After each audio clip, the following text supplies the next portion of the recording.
Promotion reels ചിത്രീകരണത്തിനിടെ യുവാവ് കാറിടിച്ചു മരിച്ച സംഭവത്തിൽ വാഹനമോടിച്ച മഞ്ചേരി സ്വദേശി സാബിത് റഹ്മാനെ പോലീസ് അറസ്റ്റ് ചെയ്ത് സ്റ്റേഷൻ ജാമ്യത്തിൽ വിട്ടയച്ചു.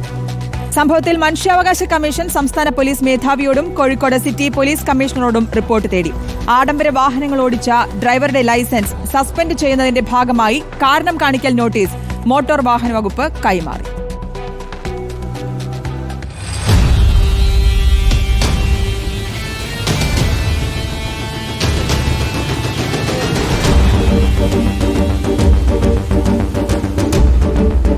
മനഃപൂർവ്വമല്ലാത്ത നരഹത്യ, അശ്രദ്ധയോടുകൂടി വാഹനമോടിച്ച് അപകടമുണ്ടാക്കൽ തുടങ്ങിയ വകുപ്പുകൾ ചേർത്താണ് വെള്ളയിൽ പോലീസ് കേസ് രജിസ്റ്റർ ചെയ്തത്. അപകടമുണ്ടാക്കിയ ബെൻസ് കാറിന്റെ ഉടമയും ഡ്രൈവറുമായ സാബിത്തിനെ അറസ്റ്റ് ചെയ്ത് സ്റ്റേഷൻ ജാമ്യത്തിൽ വിട്ടയച്ചു. സാബിത്തിനൊപ്പം ഡിഫൻഡർ വാഹനമോടിച്ച റയീസിനെ കസ്റ്റഡിയിലെടുത്തെങ്കിലും ചോദ്യം ചെയ്യാൻ നോട്ടീസ് നൽകി പറഞ്ഞയച്ചു. അപകടം വരുത്തിയ ബെൻസ് വാഹനത്തിന് ഇൻഷുറൻസ് ഉൾപ്പെടെയുള്ള രേഖകൾ ഇല്ലാത്തതിനാൽ ഡിഫൻഡർ വാഹനമാണ് ഇടിച്ചതെന്ന് തെറ്റിദ്ധരിപ്പിക്കാനും പ്രതിയുടെ ഭാഗത്തുനിന്ന് ശ്രമമുണ്ടായിരുന്നു. CCTV ദൃശ്യങ്ങൾ ശേഖരിച്ചാണ് പോലീസ് ഈ നീക്കം പൊളിച്ചത്.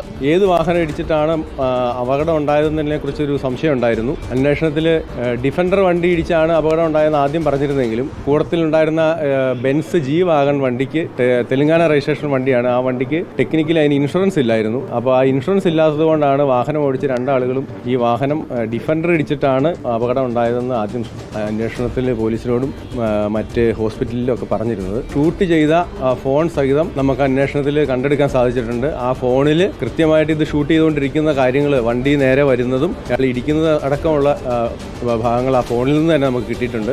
റോഡിൽ റീൽസ് എടുക്കുന്നത് തടയാൻ കർശന നടപടി സ്വീകരിക്കാൻ പോലീസിന് മനുഷ്യാവകാശ കമ്മീഷൻ നിർദ്ദേശം നൽകി. വാഹനം ഓടിച്ചവരുടെ ലൈസൻസ് റദ്ദ് ചെയ്യുമെന്ന് മോട്ടോർ വാഹന വകുപ്പ് അറിയിച്ചു. അപകടത്തിൽ മരിച്ച ആലുവിന്റെ മൃതദേഹം വടകര കടമേരിലെ വീട്ടുവളപ്പിൽ സംസ്കരിച്ചു.